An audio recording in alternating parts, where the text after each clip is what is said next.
And Angel Reese knows a ring is coming. The trolls are acting without class and are trending on Twitter after LSU star Angel Reese taunted Caitlin Clark with John Cena's "You can't see me" gesture after their win. Not just fans, but also sports commentator Keith Olbermann criticized Reese with a harsh tweet, calling her an I-word and warning her about the backlash that comes with messing with a new star who attracts thousands of new fans to basketball. It all began with these two basketball players, Reese from LSU and Clark from Iowa, becoming household names for sports fans with their record-breaking performances in the March Madness tournament. The NCAA's most valuable players seemed to have a tense relationship, with Reese alleging that Clark had disrespected several of her friends and teammates throughout the tournament. Here's a breakdown of the two stars and their rivalry.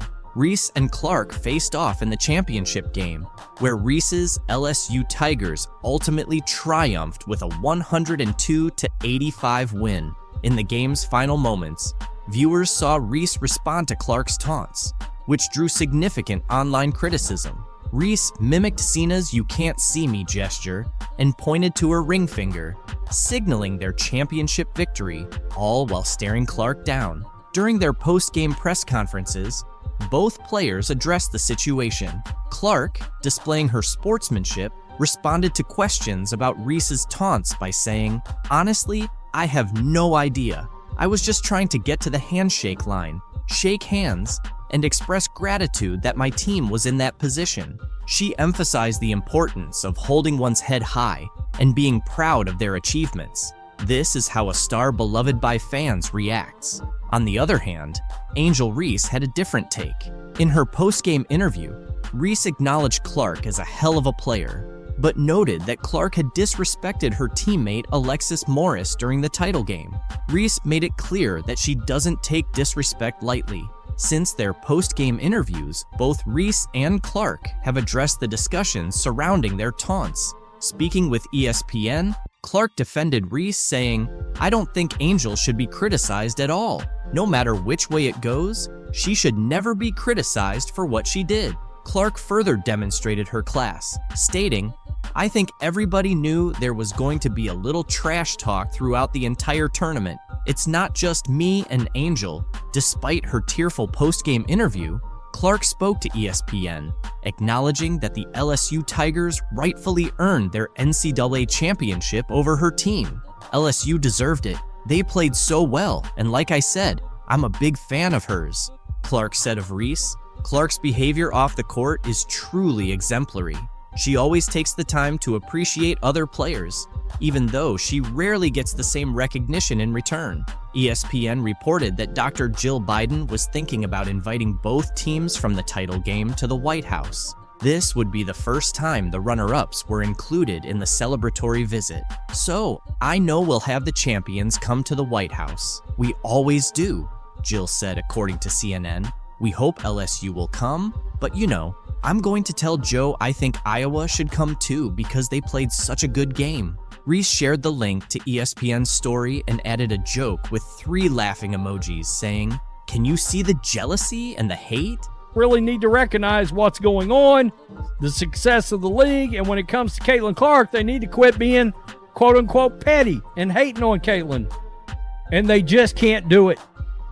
Angel Reese just can't do it. The First Lady eventually decided against inviting both teams, but the damage had already been done, according to Reese and the LSU Tigers. Stuff like that bothers me because, at the end of the day, you're a woman and you're supposed to be standing behind us, Reese said on the I Am Athlete podcast. "It's hard to see things like that and not comment back on it." Reese continued, "I'm not going to lie to you. I don't accept the apology. You can't take back certain things you say. You felt like they should have come because of sportsmanship, right? They can have that spotlight. We'll go to the Obamas. I'm going to see Michelle. I'm going to see Barack."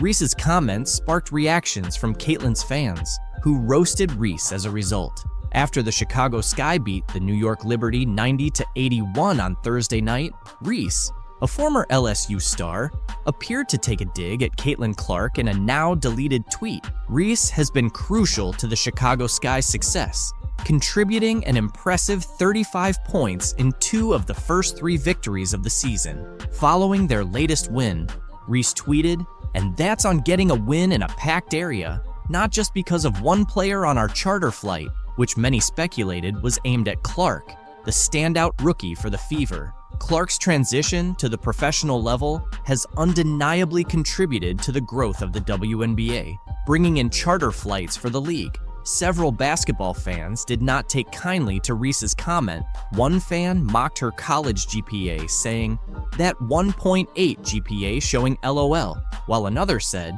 "Angel should be thankful to Caitlin Clark because she's the main reason behind the great attention the WNBA's getting right now. She should be more grateful." Others looked forward to June 1st when Reese would face Clark's team, with one fan asking, "Why is she so obsessed with Clark? I haven't seen Clark bring up Reese once." Other fans labeled many women players as haters of Clark, noting, "It's truly amazing how much these women hate Clark, LOL." Reese's profile rose because of the rivalry. Otherwise, she might have been just another WNBA player. One fan even challenged the vague meaning of her tweet, saying, "What did she say? I read the tweet 10 times and still can't understand what she's trying to say." Despite the intense competition and scrutiny surrounding their games, Reese has tried to show some respect for Clark. In April's highly anticipated LSU-Iowa March Madness matchup, Reese clarified that there was no animosity between her and Clark. After LSU's loss to Iowa in the Elite Eight, the 2 players shared a hug in the handshake line, with Reese whispering encouraging words to Clark. Reese revealed that Clark told her to continue being a great player, and Reese reciprocated by encouraging Clark to keep elevating the game and win it. This moment highlighted the respect and admiration they have for each other as athletes, despite their fierce competition on the court. Both players have admitted that their rivalry isn't personal. Reese explained that outside the game, they can be friendly and supportive of each other. She acknowledged that people often misinterpret their competitive nature as hatred, but in reality, they respect each other and understand the nature of the game. However, recent events paint a different picture.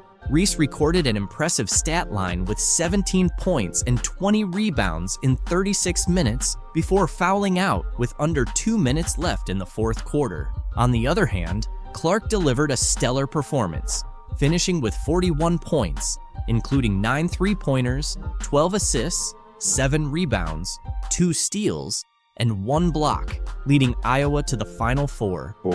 It is still a team game, and but I'm rooting for Caitlin because I've been in that seat before. I've walked that road before.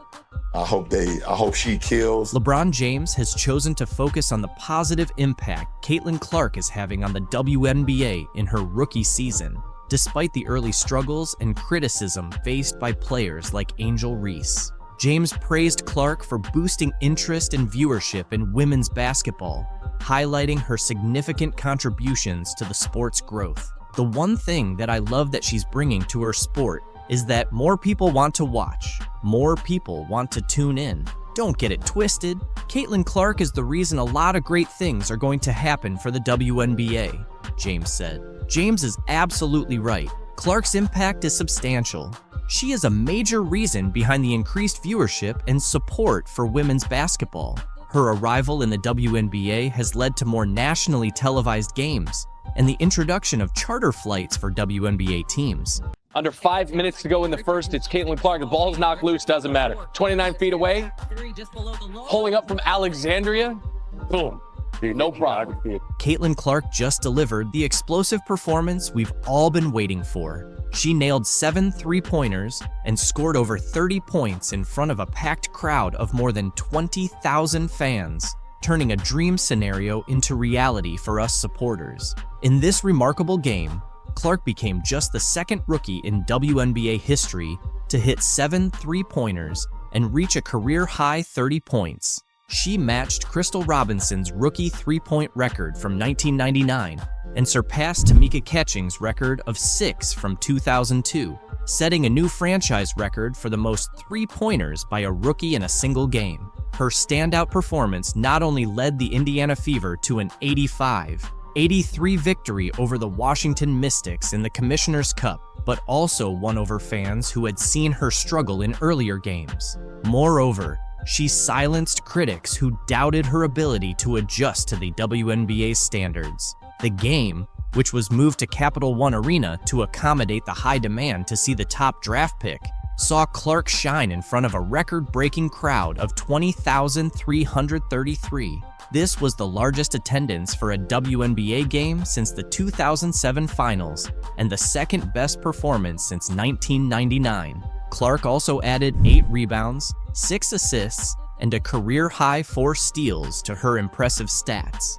At this time 1 week ago, we were gearing up for Caitlin Clark to go against Angel Reese for the first time in their WNBA careers. And by the time the Fever Sky game was over, the conversation had changed to Kennedy Carter's foul on Clark, a foul the WNBA would later upgrade to a flagrant foul 1 the very next day, and it was a foul that launched 1,000 takes. Caitlin Clark has made history as just the second rookie to score over 30 points, grab more than 5 rebounds, dish out over 5 assists, and hit more than 5 three-pointers in a single game.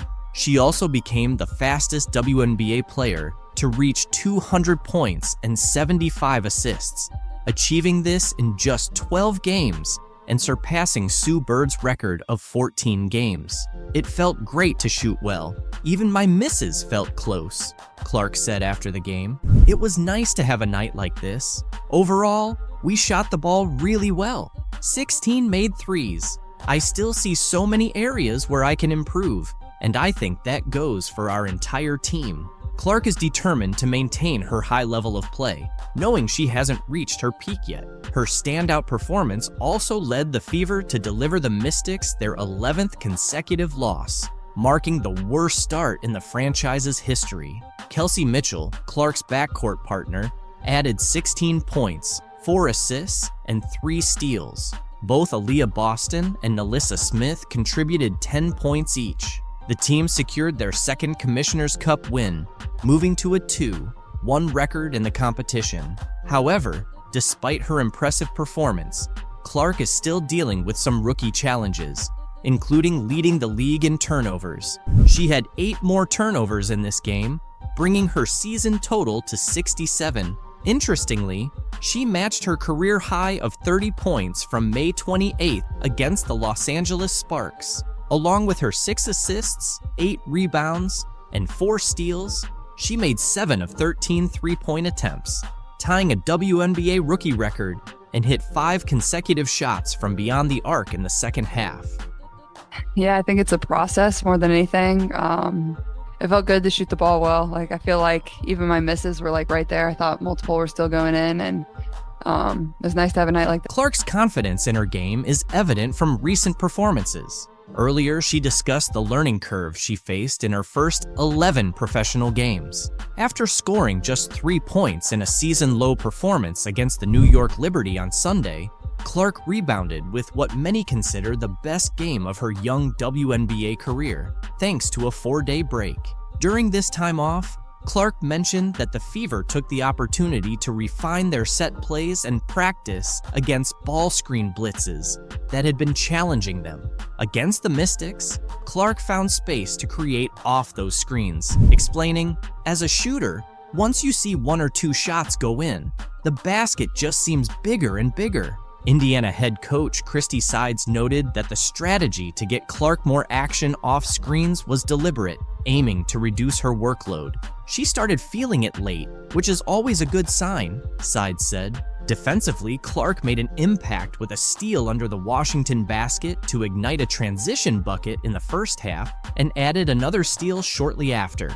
By halftime, she had 4 assists and 3 steals, energizing the fans. Playing against the struggling Washington Mystics, who have 11 losses this season, also gave Clark a chance to look more at ease on the court. She mentioned before the game that she felt her passing was up to her standard, even as she and her Fever teammates continue to build their chemistry. Clark is also satisfied with her rebounding stats, considering her size. The 2-time NCAA Player of the Year, came into Friday's game averaging 15.6 points, 6.4 assists, 5.1 rebounds, 1.3 steals, and a league-high 5.4 turnovers per game. Clark believes that as the game slows down for her, those turnovers will decrease. To reduce turnovers, Clark showcased her ball handling skills with a smooth one-handed drive and a scoop shot for 2 points in the first quarter.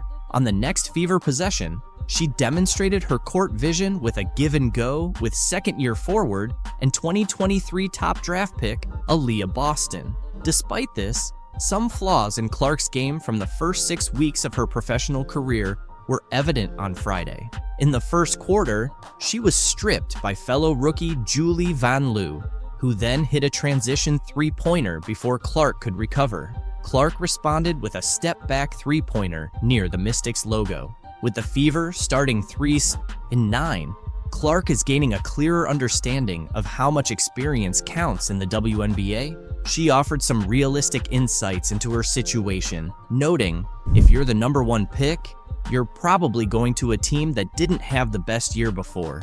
It can be tough at times. One of the positives from the first 11 games has been the team's energy, which Clark says has remained consistent since their first game. Recently, Clark has been more in the media spotlight, particularly after taking hard fouls from the Chicago Sky's Chennedy Carter, which the league later upgraded to a flagrant foul. Clark addressed the controversy before Friday's game and stated she wasn't seeking an apology from Carter. While Carter faced criticism from fans upon the Sky's arrival in DC, Clark's performance highlighted her resilience and ability to rise above the situation. And she's having a tremendous season. She's played great basketball in my eyes, probably in first place for 6th player of the year. And, it's just basketball at the end of the day. There's no grudges. There's nothing like that. It's a sport. It's competitive. It's not going to be nice all the time. That's not what basketball is. And I think people that play that at the highest level understand that.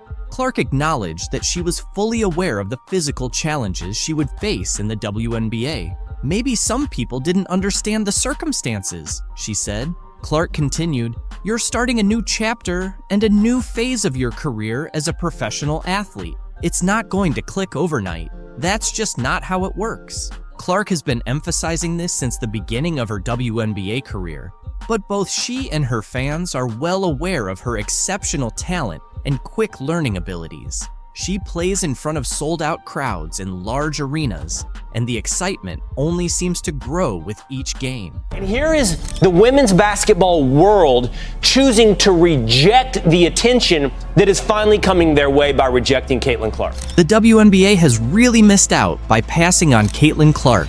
She's not just any rookie, she's the most exciting thing to happen to the WNBA, NCAA, and women's basketball in general.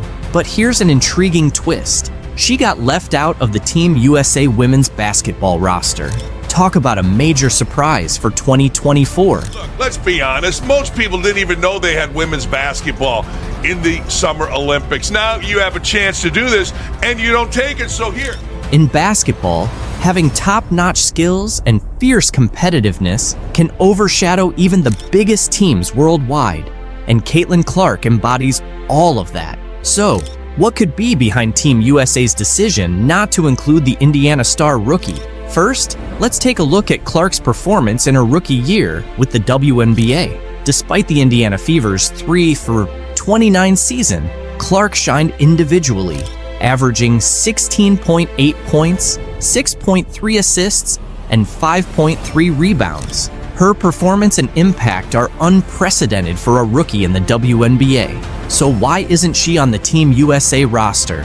Experience can't be the excuse, considering the USA national basketball team's history of selecting rookies. Since women's basketball was added to the Olympics in 1976, at least 2 players under 25 have been included in every Olympic roster.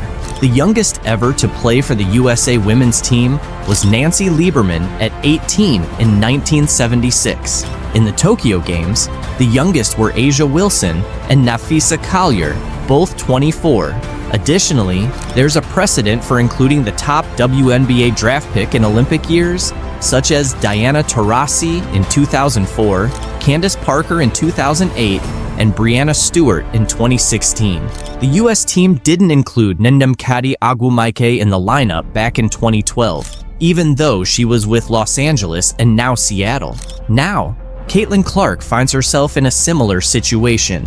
During her time at Iowa, Clark became the Division I career scoring leader for both men and women, finishing with 3,951 points. She also reached the national championship game in both her junior and senior years. Look, let's be honest. Most people didn't even know they had women's basketball in the Summer Olympics. Now you have a chance to do this, and you don't take it, so here. However, selecting Clark would have meant more than just highlighting her story.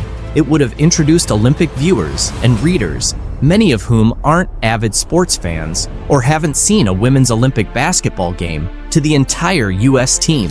If you hadn't seen Brianna Stewart in her previous Olympic appearances, you would have tuned in this summer because of Clark's star power. The same goes for Brittany Griner. If she's healthy, she won't be there, and thus, many fans won't follow, as they usually don't. Imagine the global interest Clark could have generated, with reporters and fans from around the world watching her make stunning plays and signing autographs. Little girls in Europe and Africa might have been just as captivated as those in the USA. It all comes down to USA Basketball, whose mission is to promote, grow, and elevate the game at all levels. Missing out on representing your country in the Olympics is undoubtedly disheartening, and Caitlin Clark likely felt that way when she learned she hadn't made the 12-player roster for the Paris Games. On Sunday, Caitlin Clark and Fever coach Christy Sides addressed the news for the first time since it was announced that the top overall pick didn't make Team USA's final roster for the 2024 Olympics in Paris next month. Clark maintained her usual calm demeanor when reacting to the news, but Sides revealed her star's immediate response. Clark got the call while on the bus and texted Sides to share the news. Sides tried to keep her spirits up, and Clark's reaction was, "Hey coach, they woke a monster," which Sides found impressive. Clark noted that the team's mix of talent and experience, none of the players being younger than 26, was a key factor in her not making the roster. Despite this, Clark expressed enthusiasm for the players who did make the team. She said, "I'm excited for the girls on the team. I know it's the most competitive team in the world, and it could have gone either way, with me being on the team or not. I'll be rooting for them to win gold. Watching the Olympics has always been a dream for me, and this just adds motivation. Hopefully, in 4 years, I can be there." Clark was invited to the most recent training camp in April, which would have been her first chance to work with the senior national team, but she couldn't attend due to the Final Four. Nonetheless, she gave herself a strong chance with a standout rookie season. However, she has faced challenges with the physicality of the game and leads the league in turnovers, averaging 5.6 per game. These issues, along with the talent and experience of the players ahead of her, seem to be the reasons she didn't make the final roster. According to Christine Brennan of USA Today, Team USA veterans were concerned about how Clark's large fan base might react if she were chosen, but received limited playing time. Clark didn't go into details about the decision, but mentioned that USA Basketball called her to deliver the news before it was publicly leaked on social media. On the bright side, Clark will finally get a break when the WNBA takes a pause for the Olympics. She's been playing almost non-stop since her senior season at Iowa started in October. Once the Fever finish their pre-Olympic schedule on July 17th, they won't play again until August 16th. "I'm really looking forward to a break," Clark said. "I've loved every second of competing, but it will be great to rest, get healthy, and take a bit of time away from basketball. It'll be nice to find some peace and quiet for myself." There's a slight chance Clark could still join the team as an injury replacement. Notably, Chelsea Gray, who was selected, hasn't played in 8 months due to a foot injury, and it's unclear when she'll return. As one of the top playmakers, Clark could be next in line if Gray isn't back in time. However, Clark is focusing on the Fever and their effort to climb out of the 11th seed. If USA Basketball needs something, I have a good relationship with them, but the 12 players they've selected are really great, Clark said. "I think they're in good hands. Cheryl Reeve is a great coach, and the selection committee did a really good job." Some media personalities suggest that not making Team USA could turn out to be a blessing in disguise for Clark. Jamel Hill, formerly of ESPN, suggested that not competing for the gold medal might actually be beneficial for Clark. In just a few weeks, Clark transitioned from college basketball to becoming a professional and dealing with a demanding schedule. A multi-week break could be just what she needs, Hill mentioned in an X post. Clark had almost no offseason. Her college career ended on April 7th after a long 6-month season, and just a week later, she was the first overall pick in the WNBA draft by the Indiana Fever. She started practicing almost immediately, with the Fever's preseason beginning 11 days before the WNBA season kicked off on May 14th. When Caitlin walked into the Indiana training camp, the excitement was palpable. Everyone turned to look at her, filled with curiosity and hope. People started comparing her to the legendary Larry Bird, highlighting the high expectations and excitement surrounding Caitlin's game. Back in 1979, Larry Bird joined the Boston Celtics right after his college days at Indiana State. Before he arrived, the Celtics had just endured their worst season ever, finishing with a 23-59 record. But Bird's rookie season sparked a dramatic turnaround, with the Celtics achieving a 61-21 record and clinching the Atlantic Division title. This phenomenon became known as the Larry Bird effect. Could Caitlin Clark bring about a similar change for the Fever as Bird did for the Celtics?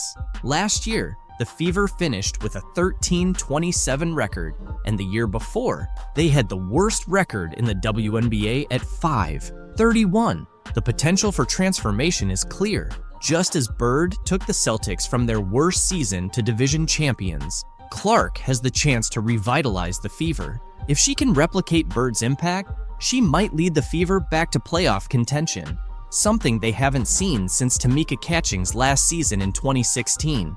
That's new to me. I think no matter what is going to happen, there's always going to be expectations and pressure on my shoulders and pressure on this team to be really good, and that's how you want it. That's exactly, we wouldn't want anything else. The excitement was palpable as the Indiana Fever kicked off their 2024 training camp at Gainbridge Fieldhouse. The familiar sounds of sneakers on the court, swishing nets, and teammates communicating filled Salesforce Court as the Fever returned for their first day of on-court action.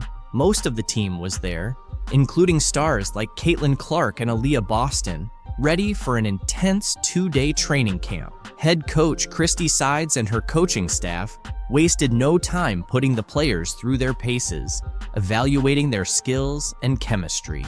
For Clark, this was her first official practice as a professional player, and she didn't disappoint. She showed the same talent and determination that earned her accolades in college, eager to make her mark in the WNBA. Despite the challenges and whirlwind of recent months, Clark was grateful for the opportunity to be back on the court with her teammates. I say I'm a pro by any means, but it's been fun. I think it's like, it definitely has a big city feel, but at the same time, like, it feels small and it's easy to get around. I mean, I'm staying mostly in downtown Indianapolis. I'm not driving everywhere yet. As the Fever geared up for their preseason games, Clark felt the pressure and excitement of playing at the professional level. She seemed ready to see what the team could achieve, confident in their abilities. Caitlin Clark is set to make her WNBA debut with the Fever in the 3rd week of May, but she wants to remind everyone that she's human, not a magician. As the top pick in a highly anticipated WNBA draft class,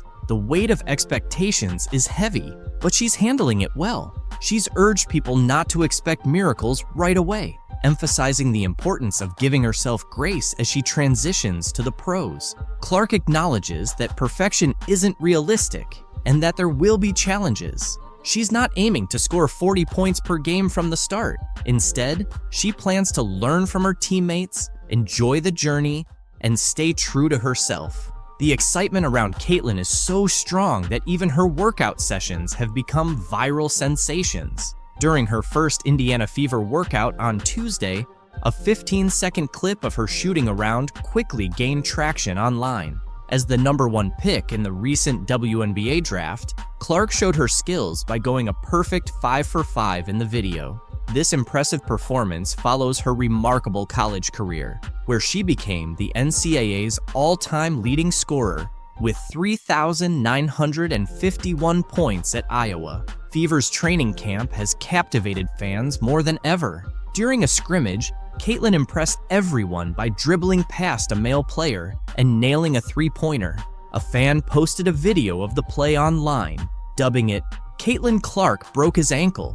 Due to how she faked out her opponent, teammate Erica Wheeler cheered her on with a playful "bye-bye boy" as the guy tried to keep up and nearly twisted his ankle. Dick's Sporting Goods even chimed in on social media, praising Erica for her support. Erica, who has been playing in the WNBA for 9 years, has been a big fan of Clark's from day one. Despite being a star and the top pick by the Fever from Iowa, Clark is still considered a rookie.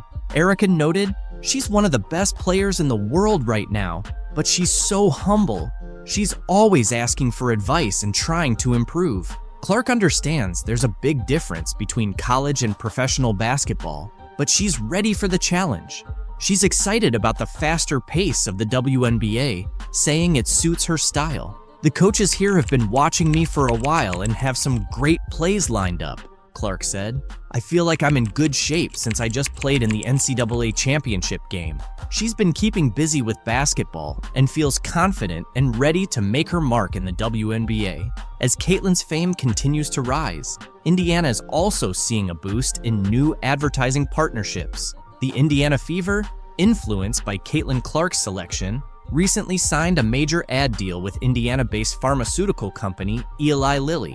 This partnership introduces jersey ads to the WNBA, following a trend seen across various professional sports leagues. Starting the season, Eli Lilly's logo will appear on the left shoulder of Fever jerseys, highlighting the growing collaboration between sports and business in the state. Pacers Sports and Entertainment CEO Rick Fuson expressed excitement about the partnership, emphasizing its potential to bring attention to important issues such as support for female athletes and community health initiatives in Indiana. E-Dub compared Indiana to Hollywood when we talked to her. I know the excitement has kind of followed you for a little while, but I'm curious your spin on that and Indiana in particular.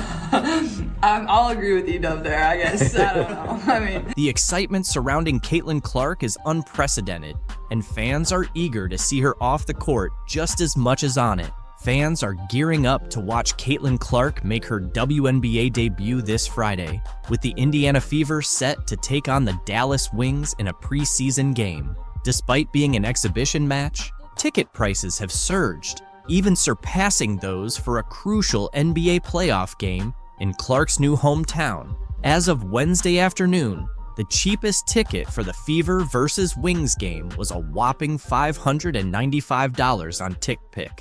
Located in Section 209, Row MM at the College Park Center in Arlington, Texas, including all fees. These prices are comparable to many regular season NBA tickets, and notably higher than the entry price for Thursday night's Pacers-Bucks NBA playoff game at Gainbridge Fieldhouse in Indianapolis, which stood at $36 for the cheapest ticket on TickPick.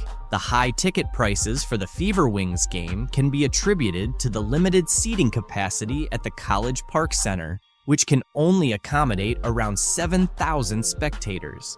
This situation has prompted several WNBA teams to upgrade their arena arrangements in anticipation of matches against the Indiana Fever. The Fever, in turn, hosted all their games that season at Gainbridge Fieldhouse after previously playing at the smaller Indiana Farmers Coliseum. Other WNBA teams, like the Las Vegas Aces and Washington Mystics, also shifted their home games against the Fever to larger NBA-sized arenas to meet the demand from fans. The WNBA's Dallas Wings experienced a historic moment as they sold out season tickets for the first time in the franchise's history just before their preseason opener against the Indiana Fever on May 3rd. The anticipation surrounding Caitlin Clark's debut with the Fever fueled a surge in ticket demand, driving up sales for the Dallas team. Individual ticket prices for Clark's preseason debut ranged from $210 to $350, with some exceeding $1,000 in certain sections, according to UTA Tickets. The Wings also saw a significant increase in overall ticket sales revenue, with a staggering 220% rise, including an impressive 1,200% surge in individual ticket sales revenue, according to the Dallas Morning News. Today, anytime the head is hit, they usually call it, and she gets her really hard there. Any contact above the shoulders. Angel Reese hit Caitlin Clark right on the head and ended up getting benched for it. To be honest, this situation isn't as glamorous or joyful for Clark as it might seem. The physical demands and the pressure of expectations, both on and off the court, have been tough. Adding to that, the stress from social media and various conspiracies has made things even harder. Clark talked about how challenging it all has been. Younger than that at times, and I'm trying to navigate moving to a new city by myself. I'm trying to navigate, playing in a new league on top of everything else that has come with it. And in the midst of all the chaos, Caitlin Clark is trying to stay calm. It's definitely not easy or delightful. The world keeps pulling her into the whirlwind. Over just a few years in the spotlight, Clark's story has evolved from a fun narrative about a record-breaking college basketball scorer who brought new attention to women's basketball, to discussions about race, sexuality, fame, money, and opportunity. Then, it shifted back to concerns about her turnover numbers early in her first WNBA season. Clark highlighted the importance of focusing on mental health and emphasized that seeking help is crucial. "I can achieve everything in my life," she said. "I'm not afraid to ask for help and to tell people, today is just not my day, and that's okay. Not every day has to be perfect." I think it's something that a lot of people in our country struggle with, especially young individuals. And, I think the biggest thing is don't be afraid to ask for help. The concern isn't just about Clark herself. Tennis star Serena Williams recently praised Caitlin Clark for handling early success well, despite social media negativity.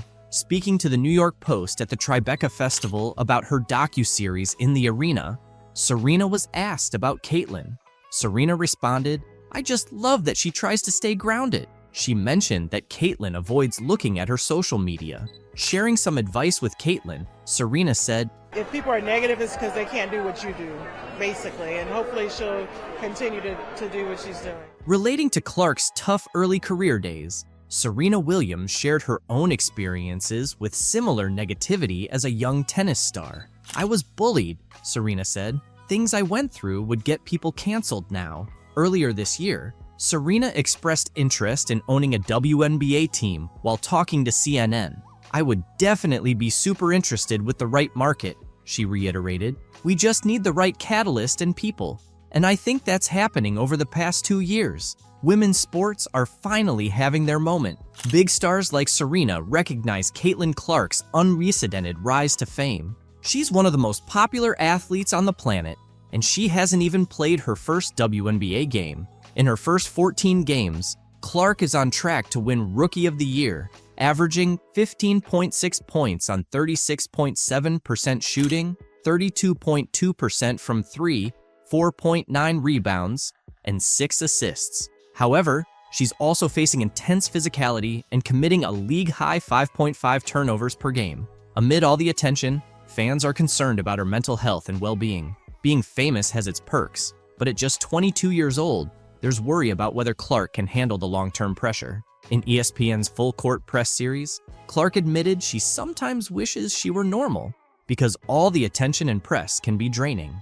"There are days when you don't want to talk to everyone," Clark said, "but someone comes up to you, and this is their 10-second interaction with you, so you better smile and be kind. But sometimes, you just want to be normal." Despite the pressure, Caitlin Clark seems to be handling it well so far. But with her fame expected to rise, fans are concerned about her mental health. Life as a celebrity has its downsides, but the pros often make it worth it. At 22, Clark's exciting journey in the world of basketball and celebrity continues. The latest chapter took place on Sunday in front of a sold-out crowd at Gainbridge Fieldhouse in Indianapolis. There, she faced Angel Reese, a Chicago Sky rookie familiar with high-profile showdowns against Clark. They had a heated battle in the 2023 NCAA National Championship game, where Reese's LSU Tigers defeated Clark's Iowa Hawkeyes, famously mocking Clark's "you can't see me" hand motion.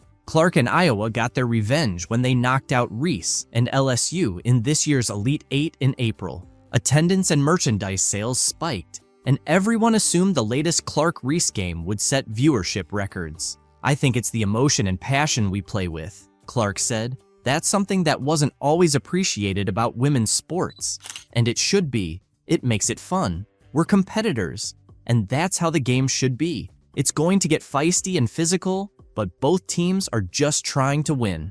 In their second professional meeting, the Fever earned a 91-83 win, with Clark delivering her best all-around performance of her 15-game career. She scored 23 points on 11 shots, adding 9 rebounds, 8 assists, and 2 blocked shots. In a dramatic turn, Reese hit Clark across the head. Not a flagrant foul penalty one, which it probably should have been upon review, at least by our account. This, you could have gotten Reese for a personal, but can also see that being a no call. Fans are really upset that nobody from Caitlin Clark's team is there to back her up as she faces tough times on the court. It's unfair for Caitlin and pretty sad from Angel Reese's perspective. While many NBA and WNBA veterans have shown their support for Clark, Angel McCoughtry took it to the next level. She's offered herself to the Indiana Fever, ready to come in and defend Clark. Caitlin, she's a great player. I'm a fan of her. You know, I think, are girls jealous? I don't know. She got $28 million from Nike. She's getting a $28 million deal from Nike, which is huge considering that half of the WNBA players won't even make $1 million in their entire careers. A retired 5-time WNBA All-Star has stepped up, offering to be Caitlin Clark's bodyguard as she keeps getting targeted by other players. Angel McCoughtry, now 37, weighed in on the recent buzz surrounding Caitlin Clark after Chennedy Carter's cheap shot on Saturday. Clark's fans are hoping for someone to step in and protect the Indiana Fever star since her current teammates aren't doing much. Speaking with TMZ Sports, McCoughtry said she's willing to come out of retirement to be Clark's bodyguard if the Fever needs one. She's got more than just a tough attitude on the court. The 2-time WNBA scoring champion, drafted first overall in 2009, sounds ready for a fight. Lead. McCoughtry skying in, able to finish in the foul. Take care of your players, all of y'all, McCoughtry said. Take care of your players, all of y'all. I mean, I don't care who it is. McCoughtry said it boldly, showing her willingness to join the Indiana Fever to defend and support Caitlin Clark. Former NBA players and others in the basketball community have raised concerns about protecting Clark as some WNBA players try to gain a physical and psychological edge over her. Fellow WNBA players seem to think they can make a name for themselves by targeting Caitlin Clark. Meanwhile, Fever teammates have passively watched as Clark gets pushed around on the court. During Saturday's win over the Chicago Sky, Fever players stood by as Chennedy Carter unnecessarily hip-checked Clark on an inbound pass. Since that dirty play, no Fever teammates have stepped up to defend Clark or voice their support. McCoughtry added, "I don't care who it is. If somebody's dragging your player down by the neck, I'm in your face. What the hell are you doing? Hey, we could go have lunch later, but right now, we're competing. Don't grab my player like that." I'm gonna step up for you. Somebody get my teammate face. Here I am. Why is that happening, Angel? After receiving a lot of criticism from fans and veterans like McCoughtry, Indiana Fever players have shown their intent to fiercely defend rookie sensation Caitlin Clark. They've been facing a whirlwind of opinions accusing them of not safeguarding their star player. The #1 pick in the recent WNBA draft has endured a lot of physical play, sparking debates over her teammates' protective efforts. Kelsey Mitchell, one of the team's leaders, addressed these criticisms head-on after a recent practice, stating, "At the end of the day, not only is she human, but she's a 22-year-old kid. There are certain things she's going to experience over time," Mitchell said. She deserves to give herself some grace, and I think a lot of people around this world should too. And I think that at the end of the day, not only is she human, she's a 22-year-old kid. It's our job as a team to make sure she's covered from a standpoint of feeling mentally and physically safe. Obviously, we want her to feel at home all the time, stressed Mitchell. She's going to transition. There's going to be things that she's just going to experience that comes with time.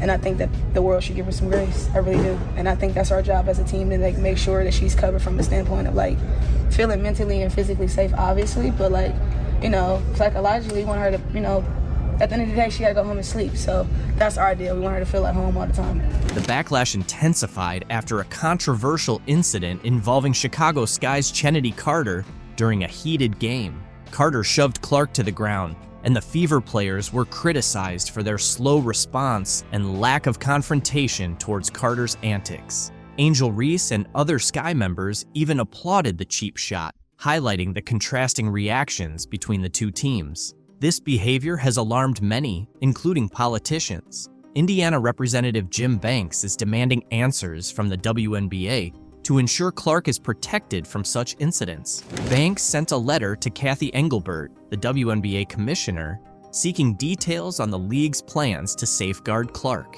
In his letter, Banks praised the increased fan interest in women's basketball that Clark has generated before referencing Carter's seemingly unprovoked foul. He also mentioned that the foul was visibly cheered on by Carter's teammate Angel Reese. While acknowledging the state's familiarity with tough basketball, Banks described the incident as a cheap shot that could have resulted in an injury and should not be tolerated. He criticized the lack of punishment for Carter beyond a retroactive upgrade to a flagrant foul and some unrelated fines for missing media appearances. To Banks, this indicates that the WNBA isn't holding hostile players accountable or enforcing their own rules of sportsmanship. Banks posed several questions to the commissioner, including what steps the WNBA is taking to curb excessive physical targeting of specific players, whether individual organizations will be held responsible for allowing players with histories of violence to target their competitors, and if repeatedly diminishing fellow players' talents benefits the league's overall success. He also asked if it is inspiring to young female athletes to see players like Caitlin Clark physically targeted for their success. There's no question that many WNBA players have struggled to hide their resentment towards Clark for the attention and money she generates through endorsement deals. The WNBA's only hope of achieving lasting relevance in the broader sports landscape is by creating and sustaining stars. Clark is essentially the first star of this magnitude the league has had in years, if not ever. It is not in the league's best interest to allow other players to target her, especially if that targeting leads to injury. Banks' questions are crucial, and the WNBA's answers may be even more so. What an incredible talent she is, 2 Final Fours, leading scorer, history of college basketball. So I look forward to watching her ongoing development in the league. But the response to this letter from the WNBA commissioner is epic. Speaking at his usual press conference ahead of the NBA Finals on Thursday, League Commissioner Adam Silver addressed the flagrant foul by Chicago Sky guard Chennedy Carter on Indiana Fever player Caitlin Clark last weekend. He called it a welcome to the league moment, adding that it's nothing new in basketball. It's nothing new in basketball that there's sort of welcome to the league moments. Carter's off-ball foul against Caitlin Clark on Saturday has sparked an outcry from critics, who argue that Carter appeared to go out of her way to throw her hip and shoulder into Clark, who had her back turned and fell to the ground after the foul. Silver addressed a wide range of topics, including Clark's rising stardom in the league, the future of the WNBA, and an upcoming media rights deal. Of course, I want to see Caitlin Clark treated fairly and appropriately in the league, Silver told reporters. I would say it seems like she can take care of herself. She's a tough player. Of course, I want to see Caitlin treated fairly and appropriately in the league. I would say it seems like she can take care of herself. She's a tough player. Following the foul on Saturday, Clark told reporters she was doing her best not to let it get to her. I think at this point, I know I'm going to take a couple of hard shots a game, and that's what it is. I'm trying not to let it bother me and just stay in the game and focus on what's important, because usually it's the second person that gets caught if you retaliate. Silver called the passionate interest in Clark, as well as her rivalry with Chicago star player Angel Reese, very healthy for women's basketball and the league. I think ultimately this is very healthy for women's basketball in the WNBA. It's generating a lot of extra interest, Silver said. To be fair to the other players and Commissioner Kathy Engelbert, this didn't just start this year. He noted that while the WNBA has had several star players in recent years, Clark has significantly increased interest in the league. It's generating tremendous additional interest. In fairness to the other players and in fairness to Commissioner Engelbert, this didn't just start this year.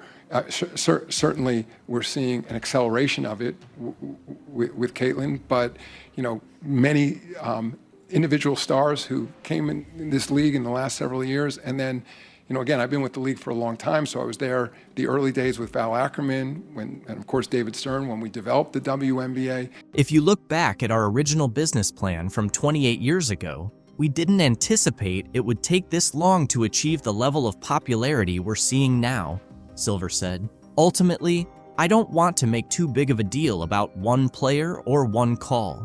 However, the growing rivalries in professional basketball, both between teams and individual players, can be beneficial for the sport, he continued. If you went back and looked at our original business plan from 28 years ago, we didn't think it would be such a long timeline to kind of break into the sort of popularity we're seeing now. So ultimately, I don't want to make too big an issue about one particular player, one particular call, but I think the burgeoning rivalries in professional basketball, you see rivalries obviously among clubs, but also among individual players too. And I think that can be ultimately good for the sport. Earlier this week, ESPN host Pat McAfee apologized for referring to Clark as a white bee. I utilized the words white bee to describe Caitlin Clark as being the superstar.